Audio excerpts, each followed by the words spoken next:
Hello students, welcome back to Sachin math classes. जो हमारा MSc का मैथमेटिक्स चल रहा है, integral equations and boundary value problems, इसके ऊपर हम लेक्चर नंबर 3 के ऊपर बात करेंगे। अभी तक 2 लेक्चर ले लिया है, दोनों का लिंक नीचे डिस्क्रिप्शन में दिया हुआ है, जाके वहां से देख सकते हो। और एमएससी को और काफी मैथ मैंने कराए हुए, सारे जाके नीचे डिस्क्रिप्शन में आप देख सकते हो।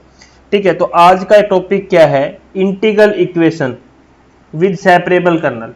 बहुत ही इंपॉर्टेंट है, ये 2018 में आया था के यूनिवर्सिटी में और एमडीयू यूनिवर्सिटी में 2017 में आया था। ठीक है, बहुत ही इंपॉर्टेंट क्वेश्चन है। क्या क्या नाम आ सकता है? Integral equation with separable kernel. दूसरा इसका क्या नाम आता है? Reduction to a system of algebraic equations. किसी सिस्टम को हमें एल्जेब्रिक इक्वेशन में कन्वर्ट करना है। तीसरा इसका क्या नाम आ सकता है? To find the solution of Fredholm integral equation of second kind with kernel is separable.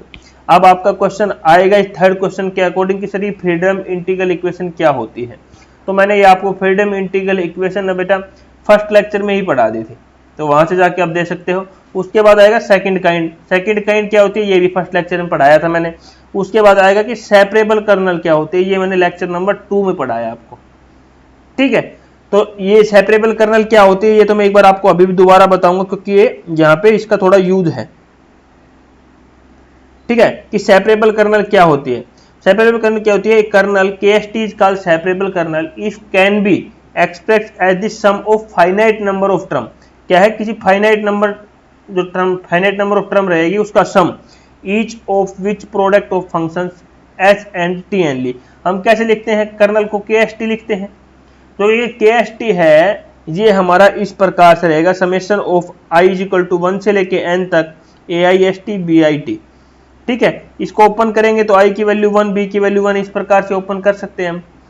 क्या बोला? ये फाइनाइट नंबर ऑफ टर्म रहेगी ना, उसका सम रहेगा, बट S और T जो है इनका क्या रहेगा? हमारा प्रोडक्ट रहेगा। एक एग्जांपल नीचे लिखा हुआ है, देखो, KST is equal to ST plus S square T square, S square T square. तो इस प्रकार से हमारा ये रहेगा सेपरेबल कर्नल, इसको हम बोलते हैं। ये इसकी जर्नल फॉर्म है, ये इस जर्नल फॉर्म का आज हम यूज करेंगे। ठीक है, यहाँ पे जो AIS है ये क्या है? लीनियरली इंडिपेंडेंट फंक्शन है ऑफ S का। ये बात आपको याद रखनी है, ये बात अभी थोड़ी देर में यूज करेंगे। जो AIS है वो क्या है? लीनियरली इंडिपेंडेंट फंक्शन है। वो लीनियरली इंडिपेंडेंट फंक्शन होगा तो ये क्या होगा? 0 नहीं होगा। ठीक है, तो ये चीजें आपको याद रखनी है आज के लेक्चर के लिए। ठीक है, तो ये हम अभी इसका सोल्यूशन करेंगे। हम कर लेते हैं consider freedom integral equation of second kind. ये इक्वेशन हमारी जर्नल इक्वेशन है फ्रीडम इंटीग्रल इक्वेशन की, जो कि मैंने लेक्चर 1 में आपको पढ़ाई थी। ठीक है, फ्रीडम इंटीग्रल इक्वेशन में क्या होता है? जो अपर लिमिट होती है, अपर लिमिट क्या होती है बेटा? कांस्टेंट होती है हमारी। ठीक है, ये हो गया।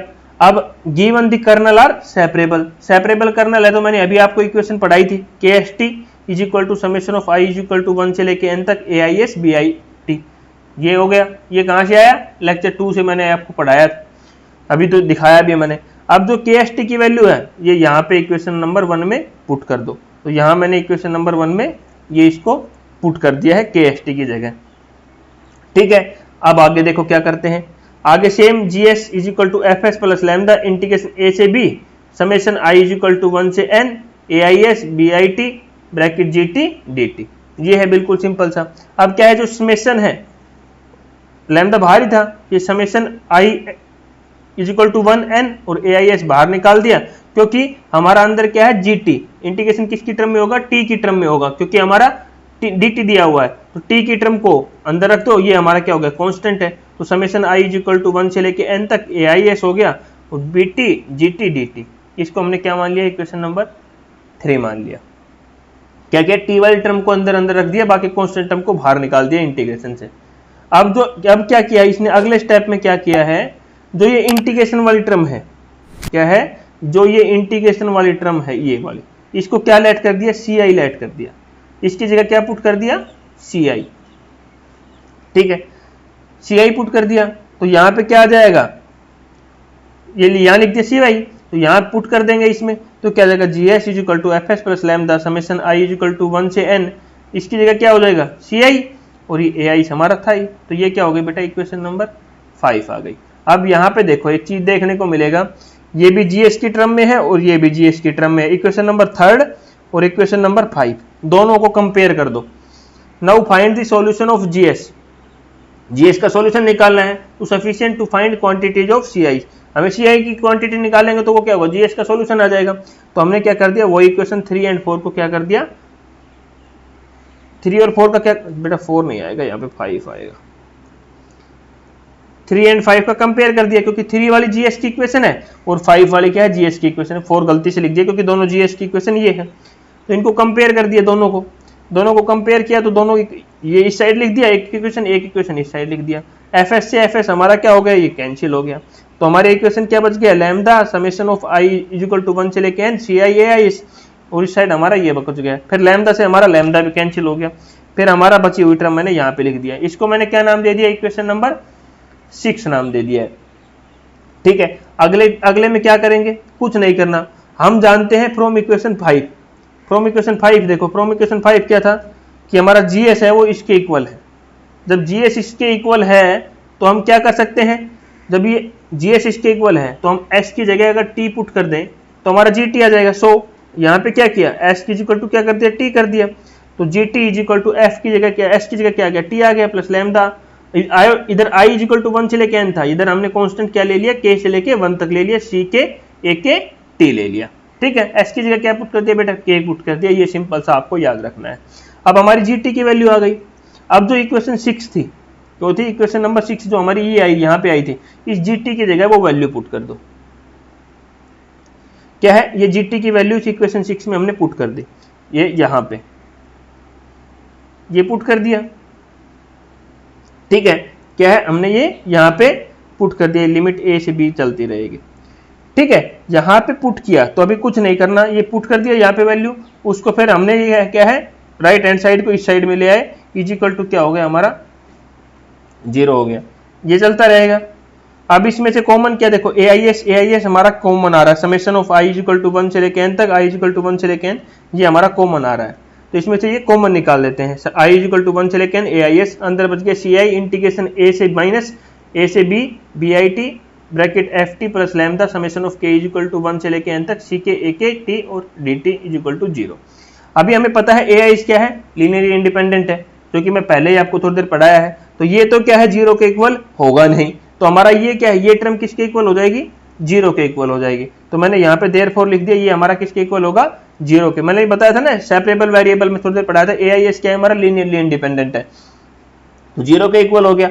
अब 0 के इक्वल हुआ तो भाई ये जो टर्म है, ये देखो ये अलग अलग कर दिया मैंने, इंटीग्रेट माइनस का sine B I T F T integration A से B F T D T, इसको अलग अलग करके लिख दिया, फिर माइनस माइनस प्लस माइनस हो गया, फिर ये टर्म लिख दिया इसकी मल्टीप्लाई करके बी आई टी, ये देखो ठीक है, इज इक्वल टू 0 हो गया।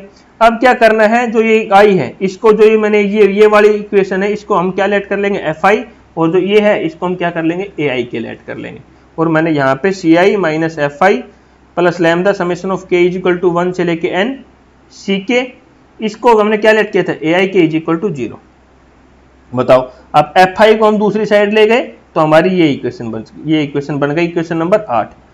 अब जो समेशन है इसका, इसको ओपन कर दो, समेशन है के की वैल्यू 1, ये हम पुट कर देंगे, समेशन को ओपन करेंगे तो k1 हो जाएगा i1, जैसे मैट्रिक्स की इक्वेशन बनते हैं ना वैसे बना देंगे। देखो यहाँ देखो, हमने i क्या ले लिया, पहली में 1 ले लेंगे, i1 ले लिया लैम्डा, ठीक है। अब यहाँ पे क्या हो जाएगा, c1 a11 is equal to f1, ठीक है। इस प्रकार से देखो, इसको हमने कैसे किया, c1 माइनस लैम्डा, इस प्रकार से हमने इसको ओपन कर लिया, फिर हमने f2 निकाला, फिर हमने f3 निकाला, मैट्रिक्स वाली फॉर्म की देखो a11 a12 a3, इस प्रकार से हमने cn तक निकाल देना है। फिर क्या देखो, यहाँ देखो c1 माइनस लैम्डा a, देखो यहाँ देखो c1 minus lambda a11 c1 ये है, तो यहाँ से देखो c1 कॉमन आ रहा है, c1 कॉमन आया तो 1 माइनस लैम्डा a1 बच गया हमारा, 1 माइनस लैम्डा a1 बच गया। इसी प्रकार से इसमें ये बचेगा और इसमें हमारा यहाँ पे ये बचेगा। तो ये इस प्रकार से हमारी इक्वेशन नंबर 9 की मैट्रिक्स फॉर्म में बनती जा रही है। देखो इसी इक्वेशन को हम क्या लिख सकते हैं, hence equation 8 represent the system of algebraic equations for the unknown CI whose determinant is given by, ये हो जाएगा क्योंकि हमारा क्या है, ये हमारा a11 हो गया, ये a12 ये हम लिखते हैं ना, उसी प्रकार से लिख दिया, ये हो गया a11 a12 मैट्रिक्स फॉर्म में, इस प्रकार से इसको हमने लिख दिया मैट्रिक्स फॉर्म में। अरे कुछ नहीं किया, इस C1 के साथ इसको A11 मान लिया, इसको A12 मान लिया, इसको A1n मान लिया, फिर इसको A21 मान लिया, इसको A22 मान लिया, एक इसको 2n मान लिया, इसको 3-1 मान लिया, इसको 3-2 मान लिया और इसको 3n मान लिया। ये मैंने यहाँ पे इसको लिख दिया है। अब क्या है, अगर ये इसका डिटर्मिनेंट अगर नॉट इक्वल टू 0 आ रहा है तो एल्जेब्रिक इक्वेशन के यूनिक सॉल्यूशन होंगे, अगर इसका डिटरमिनेंट इक्वल टू 0 आ रहा है तो algebraic equation has no solution. यही हमें प्रूव करना था यहाँ पे। तो मेरे को लग रहा है ये इतना आसान लेक्चर है, बहुत ही आसान।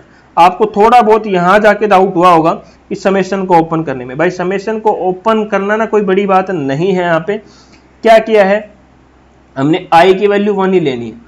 मैंने एक चीज करके दिखाई, यहाँ पे एफ ये हो गया, पर सी का तो वैल्यू 1 ही रहेगा, बट हमने एक बार क्या है ये हो गया माइनस ये C1 2 हो गया, ये हो गया, फिर ये कहां तक चलता जाएगा C1, इस प्रकार से आई की ये हमारा ऐसे एक्सटेंड होता चला जाएगा।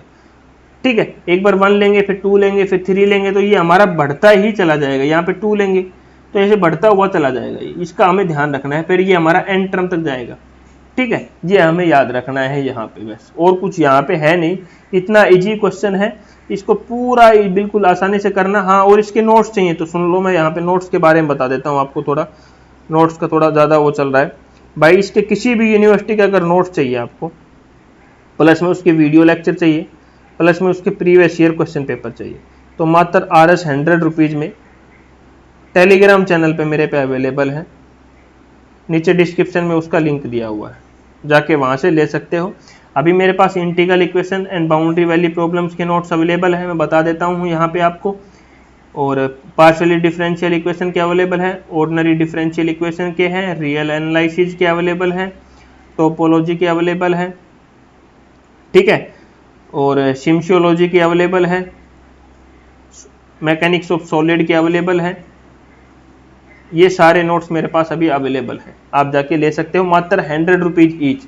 अगर कोई एक साथ 5 नोट खरीदता है, 5 मतलब एक सेम का कंप्लीट फर्स्ट सेम का खरीदता है, तो उसको 400 में 5 नोट्स प्रोवाइड कराया जाएगा।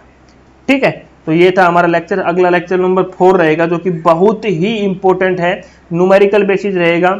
ये क्वेश्चन 2018, 19 मैं बोल रहा हूँ, मैं KUK का सिलेबस है मेरे पास, MDU का है, इग्नू का है और IGU का है। बाकी यूनिवर्सिटी का सिलेबस मेरे पास आता रहेगा, उसी प्रकार से मैं इसमें एडिट करके कराता रहता हूँ। ठीक है, तो ये न्यूमेरिकल है, बहुत इंपॉर्टेंट है, 2 बार ये आया हुआ भी है। इसी को हम अगले लेक्चर्स में करेंगे। तो वीडियो अच्छी लगे तो वीडियो को लाइक जरूर करना और शेयर करना।